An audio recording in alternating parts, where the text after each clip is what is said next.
I'm Greazy Wil, and this is an Inside EastWest look at the speakers and your options for monitoring in EastWest.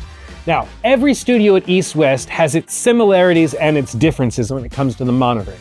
Specifically, all of the studios at EastWest, with the exception of Studio 5, have ATC 300s as the mains in the room. But they're all slightly different in the way that they sound inside of the room. One of the things that's interesting about this room specifically is that it is not a very symmetrical control room, which means as you move around it, it does sound different in different parts of the room on the mains, which is why specifically most people stick to the near fields in these rooms. Anytime you have a large console like this inside of a room, it is going to affect the nature of the sound. It's inevitable, which is why whenever you use the mains in this room, they can be less accurate at different places. And also why the NS10s in these rooms are extremely easy to use and easy to listen on. So typically in Studio 1, the mains for me are more of a vanity thing. When the band wants to listen loud, when the artist wants to listen loud, that's cool. But when I want to be technical, I'm on the NS10s. Now, if you come around the back here, you'll see that these NS10s are on a Macintosh amp. These are one of the most prized amps in the world. Everybody that knows anything about high fidelity listening knows that Macintoshes are the best power amps that you can have. But like every studio, EastWest has gone through years and years of changes. So the Macintosh may be in here, but there might be a Crown in another studio. There might be different things in each studio depending on when it needs to be repaired, when things happen, what we're changing and everything else. Now, in Studio 2, we're back to the same mains, the ATC 300s, and then NS10s on the board. And one of the cool things about EastWest is the amount of alternative speakers that we offer. So in Studio 2, we're back to the NS10s for the near fields and the ATC 300s for the mains, but they also have some Adams up right now. And one of the cool things about EastWest is they offer a lot of other near field speakers of different varieties, usually actives, that you can swap out to be more close to what you're used to hearing. Powering the NS10s in this room is a Crown DC300A. Now, it looks like it's been taken out of its housing for some reason, and usually that's the type of thing that happens in a major studio, is people move stuff around and change stuff because maybe the producer that's working in here or the engineer that's working in here wants to do something different, doesn't want the Crown for this, wants to use something different. Happens all the time.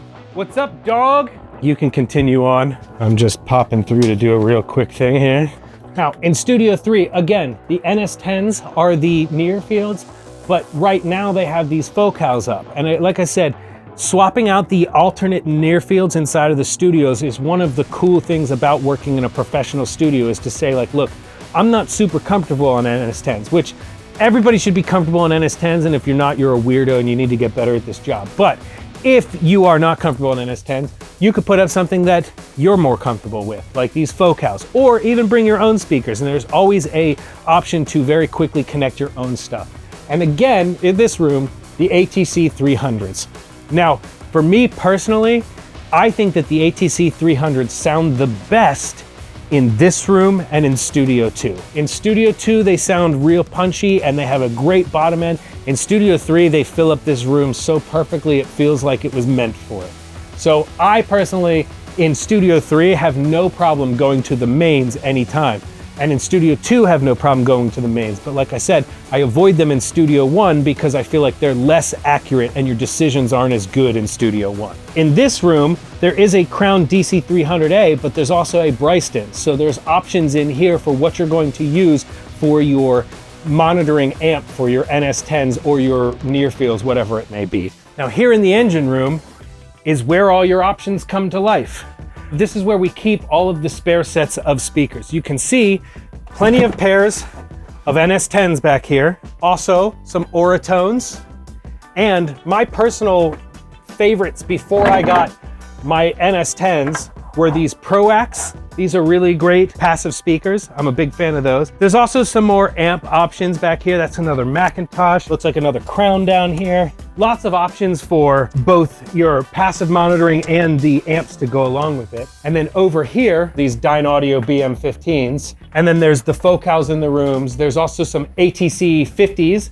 And then also these bad boys, the ATC 150s, which are the midway point between the main 300s and some 50s that you might put on as like a near field. These are like a midfield, or you could also use them as a far field as well. And then of course, on some of these sessions, you also need to bring in the heavy duty subwoofer. Every room has a point for connection for a sub to be added as a bass boost to whatever's going on in the room. In here, like all the other studios, you have the NS10s, which are quickly swappable for some Pro-Acs. I love the Pro-Acs, but NS10s are the most preferred version of a near field for most engineers in LA at least. So NS10s it is. There is, of course, a space right outside of that for us to throw up some other actives, some midfield, something else. Me personally, I don't like to do that in this room. I don't even really like using the NS10s because I spent all that money getting these custom Augspurgers put in. The more shit you put up here,